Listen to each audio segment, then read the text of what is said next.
Hello dear students, मैं ज्योति Saxena MH college Bikaner से। बच्चों, आज हम फर्स्ट ईयर के फर्स्ट पेपर की यूनिट सेकंड में है नौकरशाही उपागम या नौकरशाही किसे कहते हैं, इसके बारे में बात करेंगे। बच्चों, नौकरशाही उपागम मैक्स वेबर ने इस अवधारणा का प्रतिपादन किया था। मैक्स वेबर के बारे में ये कहा जाता है, आधुनिक विश्व में बहुत कम ऐसे शिक्षक हैं जिन्होंने अध्यापन कार्य को अभिलाषा पूर्ति का माध्यम माना था, लेकिन शिक्षा के कार्य की गरिमा को देखते हुए वेबर ने उसे नई ऊंचाइयों में दी थी।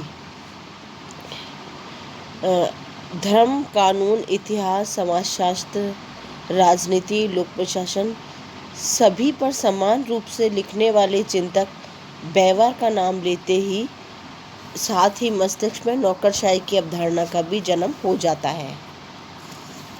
मैक्स वेबर को आधुनिक समाजशास्त्र का किंग्सले डेविस ने जनक माना है और उन्होंने कहा है कि समाजशास्त्र में अनुसंधान साहित्य है, उसका 3/4 भाग वेबर के विचारों से प्रभावित है। वेबर का पूरा नाम था कार्ल एमाइल मैक्सिमिलियन वेबर। इनका जन्म 12 अप्रैल 1864 को जर्मनी के बर्लिन प्रांत में एरफुर्ट एक जगह का नाम था, वहाँ पर हुआ था। यह एक संपन्न प्रतिष्ठाशाली परिवार में पैदा हुए थे। इन्होंने 13 वर्ष की आयु में ही ऐतिहासिक लेख लिखने शुरू किए थे, जिसमें वह होमर, हेरोडोटस, सिसरो और लीवी के विचारों का उन्होंने उल्लेख किया था। कुछ आलोचकों का कहना है वेबर सारी जिंदगी कार्ल मार्क्स के भूत से झगड़ा करते रहे। जिस प्रकार मार्क्स ने हीगल के विचारों को पैरों के बल खड़ा किया था, उसी प्रकार वेबर ने मार्क्स के विचारों को पैरों के बल खड़ा किया था। वेबर के बहुत सारी अवधारणाओं में उन्होंने अपने विचार दिए हैं, लेकिन बच्चों, आपके सिलेबस में सिर्फ वेबर की नौकरशाही प्रतिमान या नौकरशाही अवधारणा ही है। आज हम इसी के बारे में आपसे डिस्कस करेंगे। वेबर ने नौकरशाही का जो प्रतिमान बनाया था, वह वर्तमान के लोक प्रशासन के अध्ययन का एक महत्वपूर्ण विषय है। वेबर कहते हैं, नौकरशाही किसी भी संगठन में नौकरशाहीकरण को मापने का एक यंत्र है। यह भविष्य में किसी भी संगठन को समझने, विश्लेषण करने और अनुसंधानकर्ता के रूप में कार्य करने में सहायता करता है।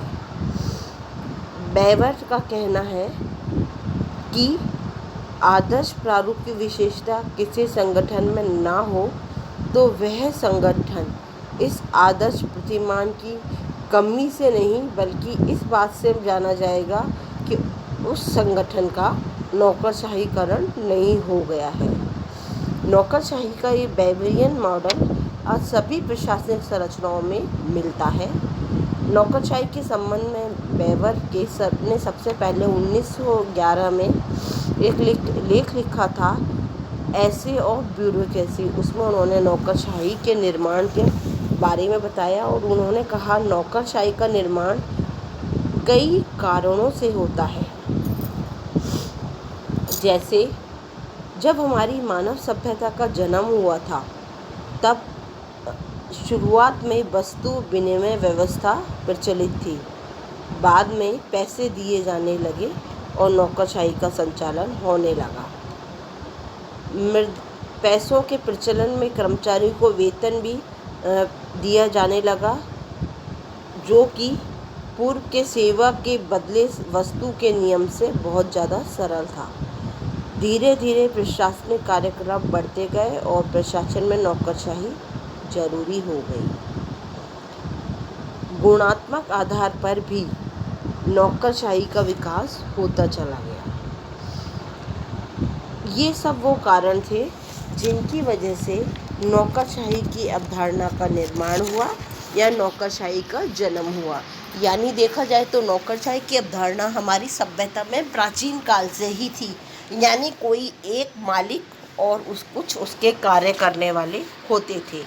प्रारंभ में सेवाओं के बदले वस्तु के बदले वस्तु दी जाती थी।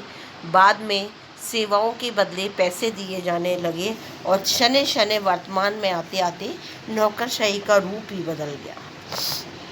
अगर हम नौकरशाही की बात करें तो नौकरशाही यानी ब्यूरोक्रेसी, यह फ्रांसीसी शब्द ब्यूरो से ब्यूरोक्रेसी बना है।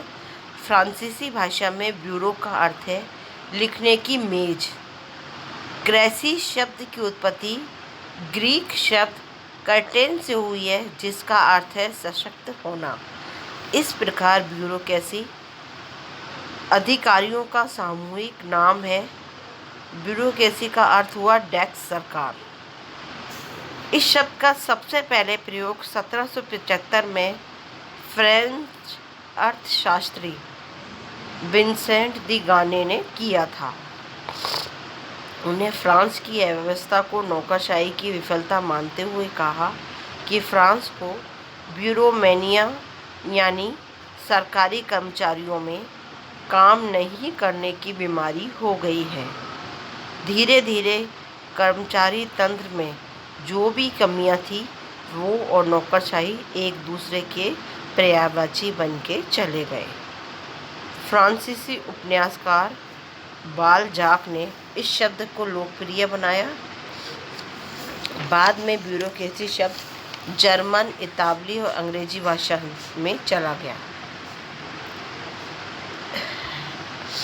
थॉमस कार्लाइल ने इसे महाद्वीपीय उत्पाद का नाम दिया है। गिटानो मोस्का ने फ्रेंच भाषा में ग्रंथ लिखा था एलिमेंट्री दी साइंसा पॉलिटिका। इसमें नौकरशाही की व्याख्या की है। एफ.एम. मार्क्स ने नौकरशाही को प्रशासनिक राज्यों का किला राज्य कहा है। मैक्स वेबर ने नौकरशाही को एक खराब व्यवस्था नहीं बल्कि संकुशल संगठन के रूप में बताया है। वेबर ने नौकरशाही को बताते हुए कहा है यह नियुक्त किए गए कर्मचारियों का प्रशासनिक समूह होता है। पीटर ब्लाउ ने कहा है कोई भी ऐसा संगठन जो बहुत बड़े आधार पर प्रशासनिक कार्यों को क्रमबद्ध रूप से संचालित करने के लिए बहुत से व्यक्तियों के द्वारा संपादित होता है उसे नौकरशाही कहा जाता है। वेबर ने नौकरशाही को दो भागों में बांटा है। पारंपरिक और चमत्कारिक प्राधिकारों से बनी पैतृक नौकरशाही, दूसरा केवल कानूनी प्राधिकारों से बनी हुई वैध नौकरशाही। नौकरशाही एक संगठन के रूप में मैक्स वेबर के अनुसार नौकरशाही खुद एक संगठन में कार्य करती है। जिस प्रकार हर संगठन के लिए व्यक्ति या स्थान, उद्देश्य और प्रक्रिया, ये 4P एक आधार माने जाते हैं, उनके अनुसार नौकरशाही भी एक संगठन होता है क्योंकि इसमें संगठन के सारी विशेषताएं मिलती हैं। वेबर के अनुसार कर्मचारी तंत्र में जितने भी लक्षण हो सकते हैं उन्हें एक स्थान पर रखकर समझा जाना चाहिए ताकि नौकरशाही को समझने के लिए एक आदर्श प्रारूप का विकास हो सके। दूसरा है नौकरशाही एक वैध विवेकपूर्ण प्राधिकार के रूप में। बच्चों, प्राधिकारों के प्रकारों को बताते समय वेबर ने नौकरशाही को एक संस्थागत स्वरूप में देखा है जो वैध विवेकपूर्ण प्राधिकार को बताने का एक माध्यम होती है। वेबर के अनुसार नौकरशाही कोई नियम परंपरा नहीं है। ये एक ऐसी कानूनी शक्ति है जिसे लोग श्रद्धा, चमत्कार, भय के कारण नहीं बल्कि इसकी कानूनी महत्व को देखकर इसे स्वीकार करते हैं। मैक्स वेबर ने जो नौकरशाही को बताया था वो बहुत उच्च कोटि की अवधारणा थी। इसको निम्नलिखित कारकों ने प्रभावित किया था। पश्चिमी देशों में नौकरशाही की प्रक्रिया के ऐतिहासिक, तकनीकी और प्रशासनिक कारण। नौकरशाही संगठन की कार्यप्रणाली पर कानूनी नियमों का प्रभाव। नौकरशाही द्वारा स्वयं को